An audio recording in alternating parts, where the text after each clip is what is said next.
What are cryptocurrencies? Hey, hey, hey! What are NFTs? A non-fungible token. Time to buy Bitcoin. Bitcoin just seems like a scam. What's up, Bitcoin?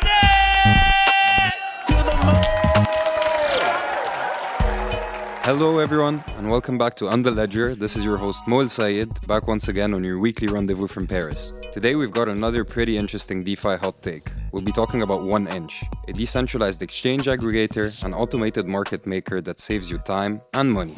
If this sounds like gibberish to you, don't worry, because we've got the perfect guests to take us by the hand and walk us through this fascinating DeFi path. I'm thrilled to welcome software engineer, CEO and co-founder of 1inch, Sergej Kunz. Hello, Sergej. Welcome to On The Ledger. How are you doing? Hi. It's a pleasure to be here. My name is Sergej. Nice to meet you all. And I have to add, 1inch network is a distributed network of decentralized protocols, and this is a decentralized kind of a project which is governed by a DAO, and there's no CEO. So I'm not the CEO of 1inch network. It's not true. Okay. So I'm co-founder. I'm someone who built over 2 nights with no sleep the 1inch, the first protocol together with Anton Bukov, my co-founder, on ETH New York. And nowadays we have more than 70 contributors around the globe, independent contributors in multiple teams working on 1inch network. So I'm just someone who is fully kind of committed to the network, to the protocols, to the team, and jumping from one team to another team, helping everyone. I love that, and thank you for the precision. We'll go into the governance at some point, but it's good to also double down on the difference between the Web2 roles and the Web3 roles. So co-founder of 1inch Network. I'm also very pleased to welcome Fabrice Dautriat back on the show. Fabrice is Ledger's head of platform, responsible for integrating a wide variety of projects within the Ledger ecosystem. How are you doing, Fabrice? Seems like the integrations just keep coming. Yeah. Hello, everyone. I'm very glad to be back. Very excited to be discussing with some members of the 1inch team today. Happy to deep dive into the many differences that exist between Web2 and Web3. Yes, so because if our listeners didn't know, 1inch will very soon be available in Ledger Live. And that's exactly what we're going to explore. So fasten your seatbelts, because this is about to get interesting. From Paris, this is On The Ledger, Season 2, Episode 5, 1inch, Ledger and the Future of DeFi. Here we go.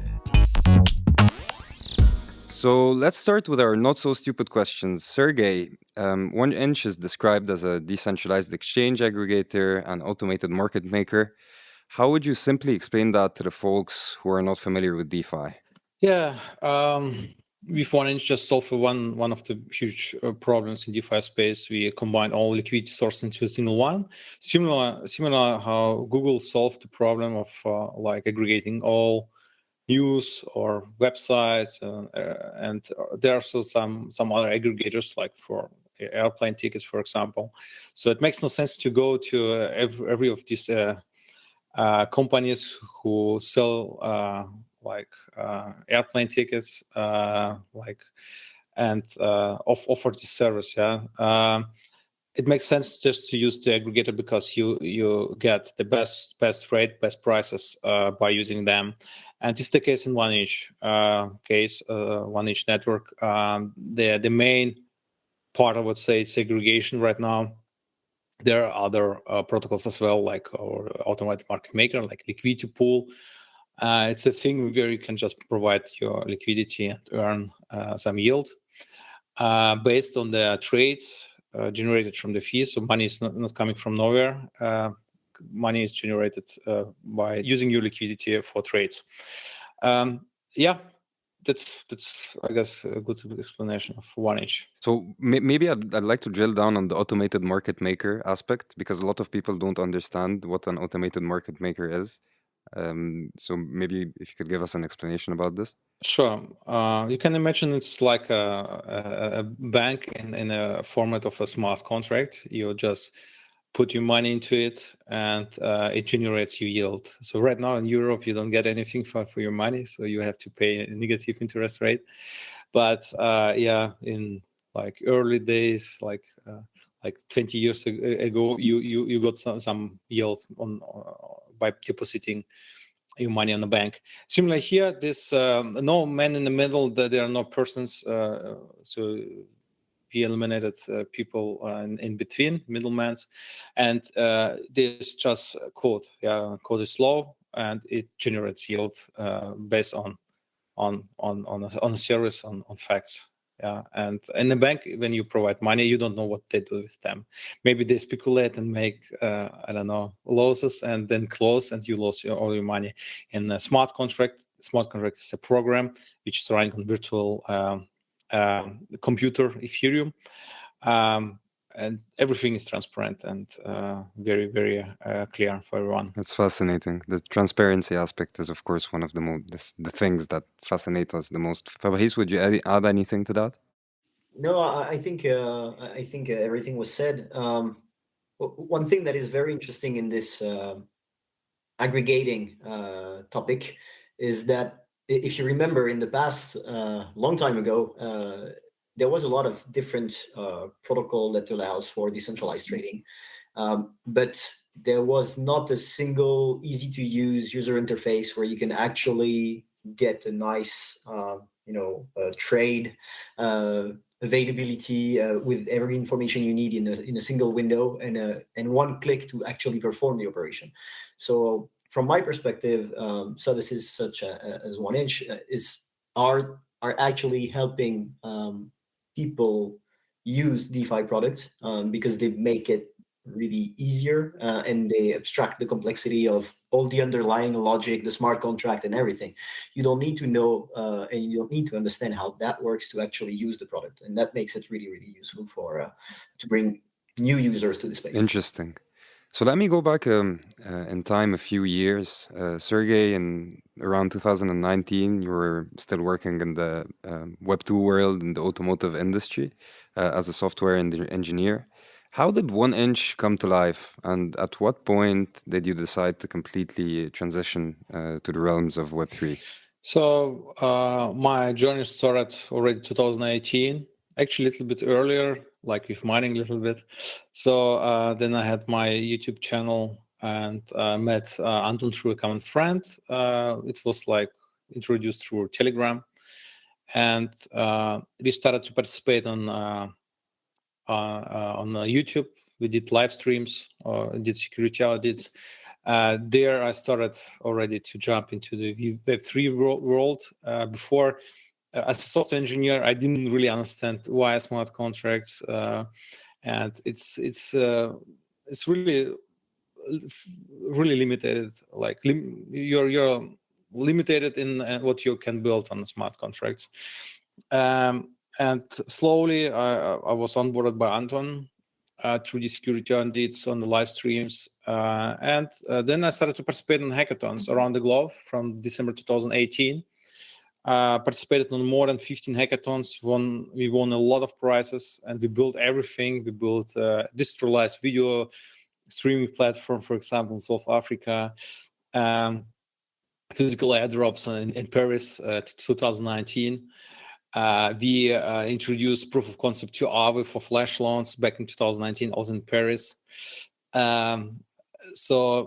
Yeah, this is my way here to Web3. And if I compare to like when I was working for Porsche as software engineer, DevOps senior engineer, and security expert, it's different world, completely different world. We have Wild West right now in DeFi. Everyone can become Jeff Bezos, and everyone can build own startup just by building a prototype over 2 nights without any sleep. So yeah. Interesting. And Fabrice, around that same time, you were in charge of coin integrations at Ledger. Ledger was much younger than it is at the moment. A lot has changed since then. How has it impacted your scope? And what are the main differences? I remember last time you were on the podcast, you compared the different integrations, and I'm sure there's like a huge difference in between the integrations in 2019 and today. Yes. So I don't remember if it's in 2019 or 2018, but a while ago, we were mostly focused on building nano applications, having a lot of services compatible with the Ledger hardware wallets. And also we we were adding new blockchain support on Ledger Live. That was mainly what we were working on. At that time, proof of stake was trendy. People wanted to generate yield with proof of stake, and there was this new thing called DeFi. And I remember we had a meetup at Ledger. Someone from one of Ledger co-founder actually came from San Francisco and explained a bit what DeFi was. And he showed that to us, and we're like, okay, that's never going to happen. It's way too complex. He showed us, I remember it was, I think, the MakerDAO portal, and he was trying to explain that you could create stuff and generate yield. And actually, I didn't understand anything at the time. I thought, okay, this is not going to work. This is like reproducing traditional finance, but on the blockchain with really not a great UI. Complex user experience, a lot of bugs in smart contracts, nothing is proven. So it was really, really way too early. And then, yes, I remember, I think it was at CC in Paris after a while. And that wasn't actually the moment I remember Flash Loan topic happened. And by that time already, you could see that some services were building stuff that were actually improving the user experience. And now DeFi, for people that don't know what it is basically all the services that you can do on blockchains that look kind of similar to what the traditional banking system offer, except they don't work the same way. So for instance, you have lending protocols, but you have also exchanges. Decentralized exchanges is probably the easiest use case. And so on our side at Ledger, what did it change? Well, it changed everything, because now that you have services, you can actually use a blockchain to do some things. In the past, you could just hold the token, maybe stake them or delegate them in the hope to generate some yield. But now what you can do is you can actually go and trade tokens. You can actually deposit and borrow, and you can do much more things. And so 1inch was an obvious case, because people want to trade and they want an easy to use user interface. So for us, aggregating services that offer the best in class DeFi service and user experience is a no-brainer. That's fascinating. And it's actually quite surprising when we take DeFi for granted, but it's still so young and there are so many innovations happening that it's actually a good thing to see so many innovations, all while DeFi being so young at that moment. So let me dive a little bit more into how 1inch functions. 1inch is designed to source liquidity from a variety of sources and discover the most efficient swap routes. If I'm not mistaken, Sergej, this is called the Pathfinder. It's your algorithm. So what's that all about, and what benefits does it provide to the user? So first of all, when we started on the hackathon, we built just a simple algorithm. It was a dynamic one, which was able to just split between sources. For example, when you swap like maybe Ethereum to DAI or to USDC, you just use the same markets on multiple protocols and split it based on the math. Where it makes sense to swap how much to get the best rates, because depending on the amount, you get less than you swap a small amount. Nowadays we have a very complex algorithm. I came to this idea together with Anton, and I built first prototype on the couch of my sister on the weekend, and we improved it over time. And nowadays we aggregate among markets. We see each smart contract as liquidity source. We have on Ethereum more than 25,000 smart contracts where we aggregate on. And we are able to build paths, like multi-paths, through multiple markets. For example, if you swap like 10 million, like $50 million of Ethereum to DAI or to USDC, it makes sense to exchange a little bit through WBTC market, Bitcoin market, through other tokens, kind of as a connector tokens, just in single transaction atomically, and with a super features of partial fill. That means if some of these paths, so it could be maybe 3 paths, which just exchange your Ethereum to stablecoin, and if one of these paths would fail, the protocol will return the part back to the user. It's right now a highly complex thing. We have a lot of servers which serve the algorithm because like there are a lot of arbiters traders, a lot of integrations such as Ledger as well, MetaMask, and and it computes among more than 25,000 sources. It's very complicated right now, but yeah, it offers the best rates because we discover the whole liquidity in the DeFi space on Ethereum, on Binance Smart Chain, Polygon, Optimism, Arbitrum, and as soon as TK-Sync is releasing also as well there on layer 2. You get the best rate proved by math, and we to show also visual how it looks like that we have multiple paths. Maybe somewhere we swap completely to a connector token. From that connector token, we jump to an end token. All right. I'll try to provide an analogy to simplify this, and let me know if it makes sense. So we said that at the beginning that 1 inch is basically like a kayak or an Expedia, so enabling you to travel from point A to point B. But you go a step further, so instead of finding the best rate for traveling from point A to point B, it's as if you were actually finding it, but also changing airlines in the middle to be able to find you the best rate at this phase of the trip. So if you were like a human that could jump from one airplane to another in a second, it would be like doing Paris-Berlin, but in 4 airlines at the same time, jumping every few hundred kilometers from one airline to another like that. Is that a correct way to kind of try and provide an imagery to what's happening with the technology? It's a little bit more complex. So you can imagine that you should also to split yourself, clone yourself in multiple, like in 100 pieces. Yeah. And maybe 10 pieces of you will just go through, I don't know, Eurowings.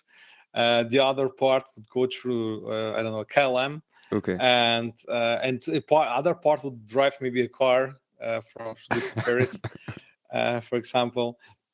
And just in between you change also the car multiple times. You get maybe a Porsche, you get maybe a like VW, then a Ferrari or whatever. At the end you are you're safely in Berlin. So basically that's all about user benefits, just enabling people to save them time and save them money. And speaking of user benefits, Fabrice, it seems like user experience will be a key point in enabling DeFi mass adoption. You mentioned it at the beginning of our talk.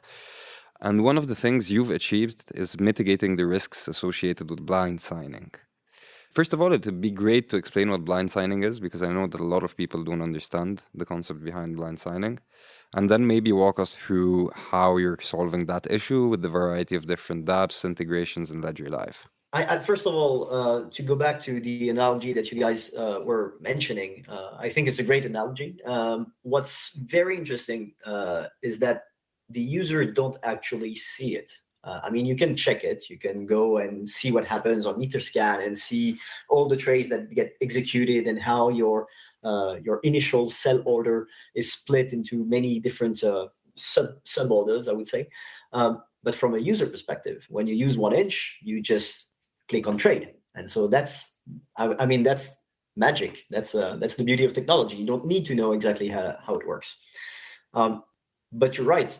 Behind the scene, it's fairly complex, and behind the scene, it's all about smart contract interaction. So people are actually discussing with the smart contract, and they do this on many different blockchain, Ethereum, Polygon, and other. Let's focus on Ethereum, maybe just to clarify and explain what it means. When a user, whether it's a Ledger user or any blockchain user, interacts with a smart contract, they actually send something to the contract and ask for the contract to perform an operation. The problem with this type of operation is it's difficult to properly explain to the end user what's happening.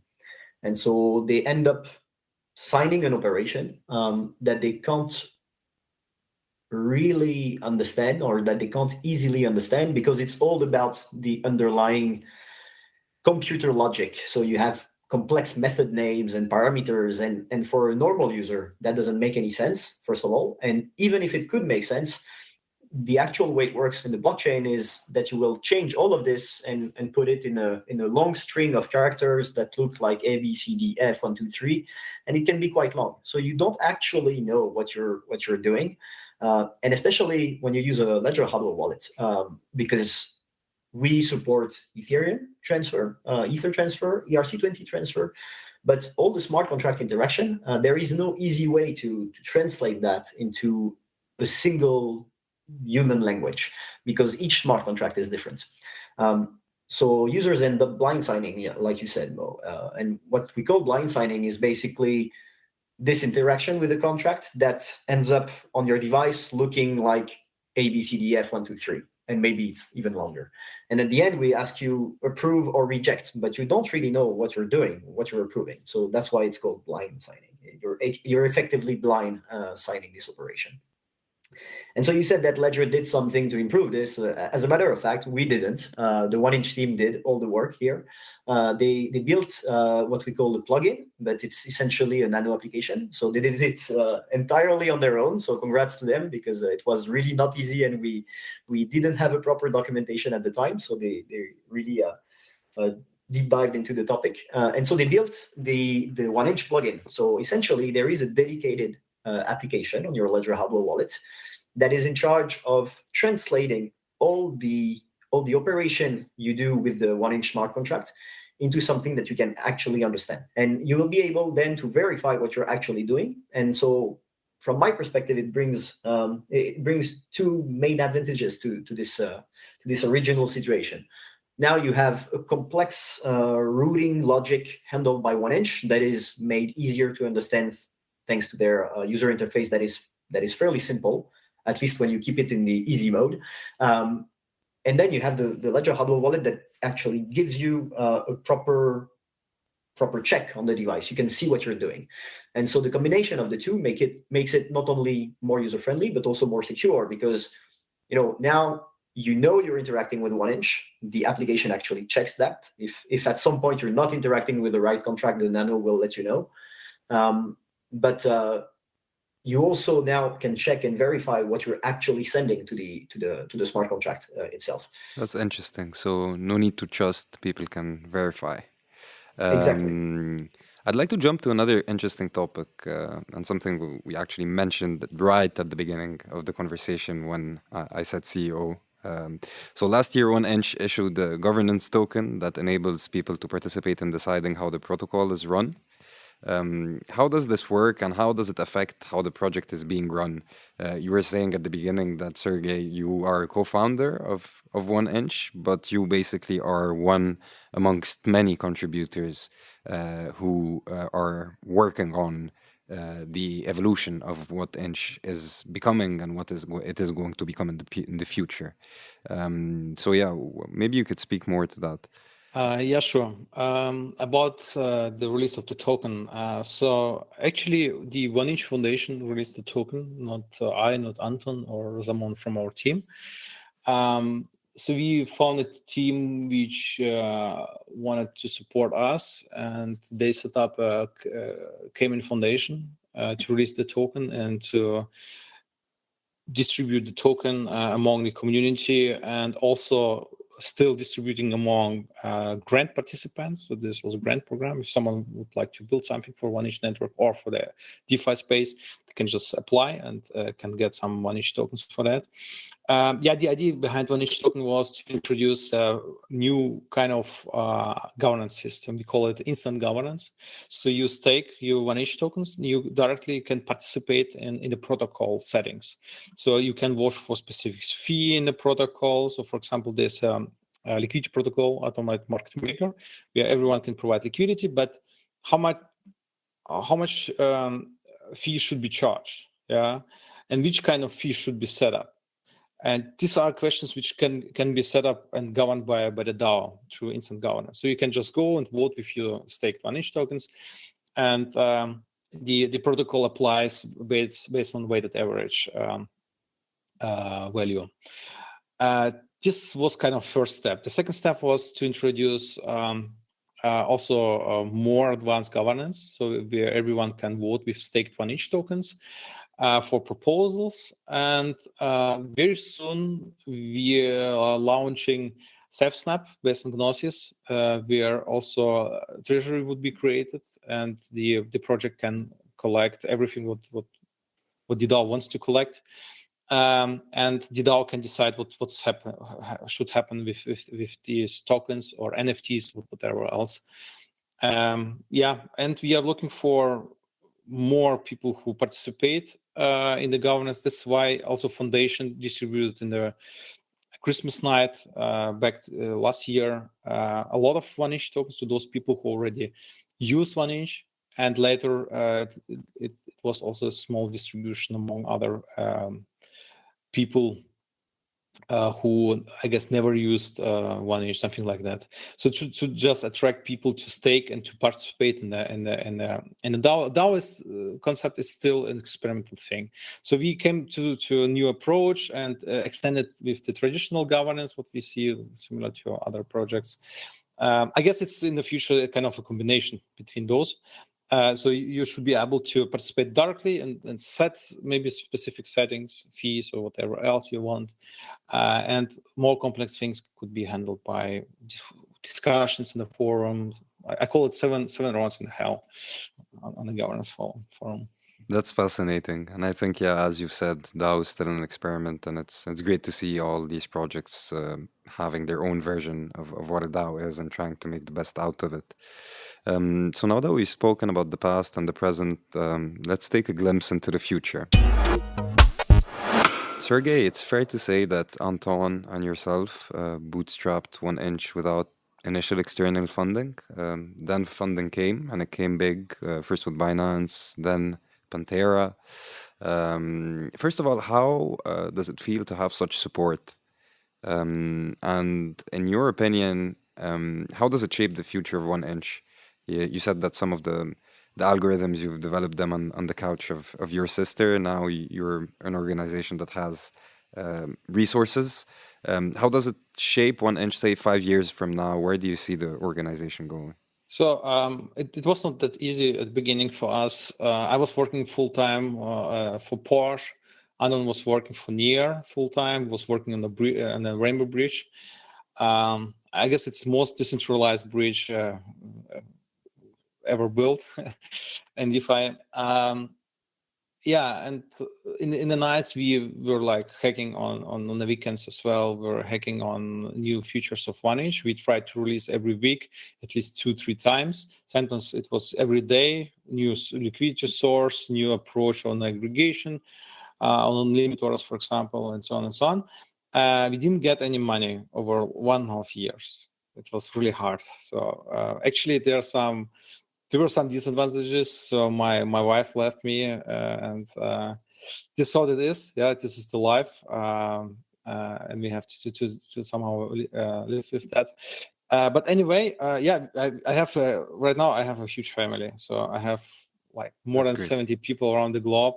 I love every one of them. We met sometimes in Turkey, for example, like this time, and we just like talking and brainstorming and trying to improve the DeFi space at all. In the next 5 years, I love to see the DAO growing, and the project growing a lot, and the market as well. How I see, we created the market, aggregation market, but there's more things to build, and we are not working only on aggregation. We have our own wallet. We have other things, to improve the space. We release only something if we solve a problem, like we did it with liquidity protocol. We actually solved the problem with front-running attacks. So no one can just steal the money in the transaction time. What's happening right now every day on Uniswap. And it feels good to the question regarding the investors to have such a great support. So there's not only Binance in the first round. There's also Libertus. There's also Alameda Research. There's a bunch of other great investors. Dragonfly, Hasib is one of the best guys out there from my point of view as well. And the second round, Pantera and other investors, they support us a lot. Yeah, and if you need something, you can just ask and we get it. Like intro to Goldman Sachs, for example, or other things. It's everything is possible to Visa and whatever you want.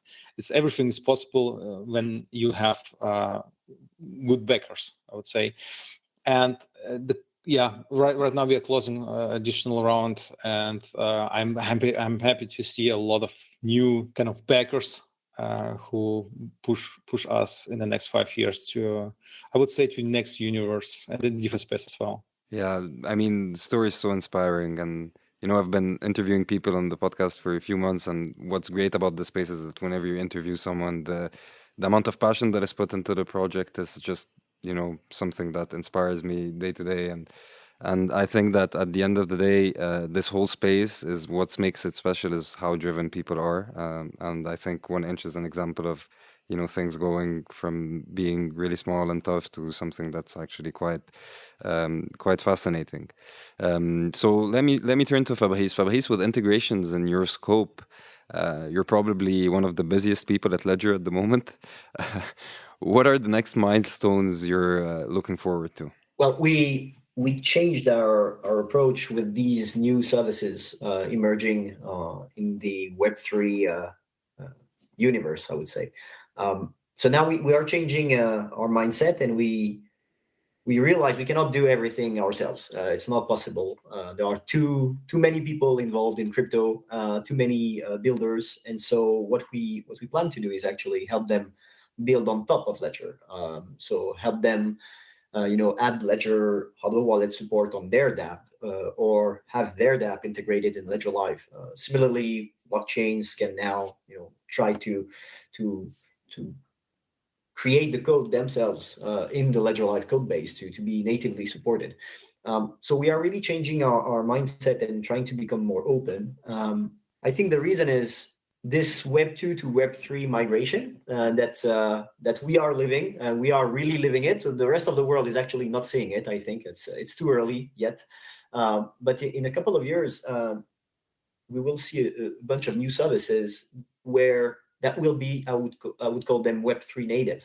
Right now, everything is centralized. You have these big actors that are, controlling everything, but self-custody is still one of the strongest principle, I think, of crypto. And so to me, the main difference that Web3 will bring is that you will be in control.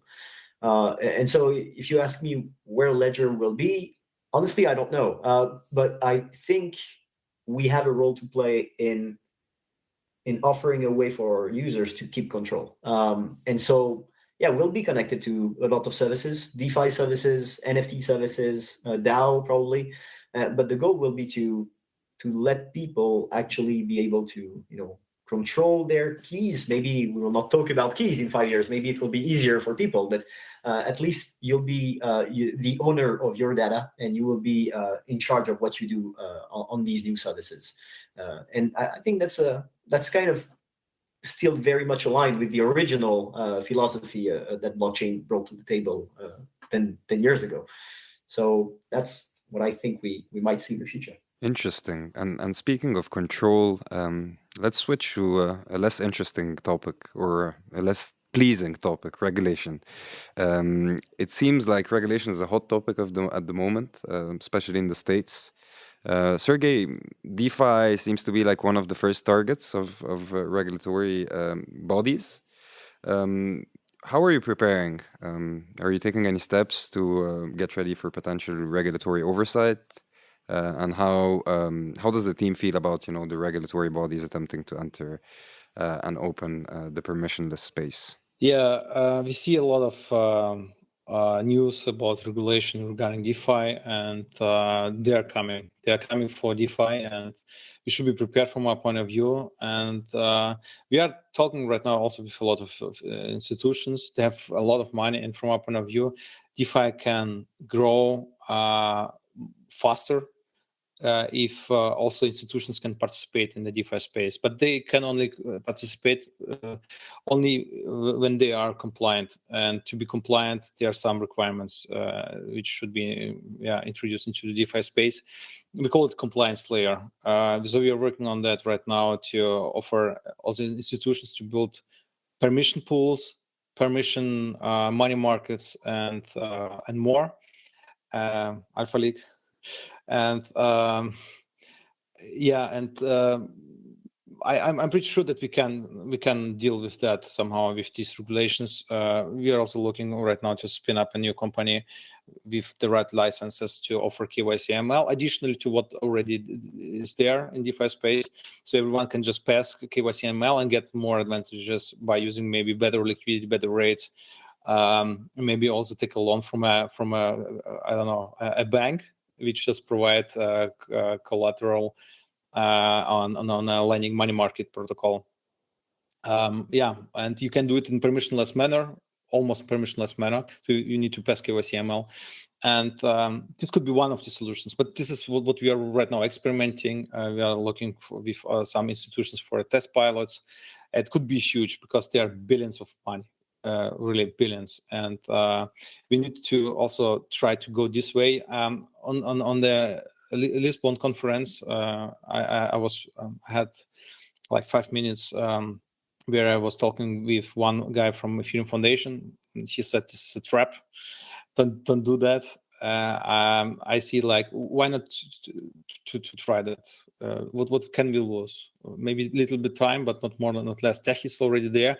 We need just to apply additional compliance layer on top of that and offer maybe both. DAO offer the permissionless solution and centralized kind of vehicle, I would say, can just offer additional access to additional liquidity and maybe a better quality, something like that.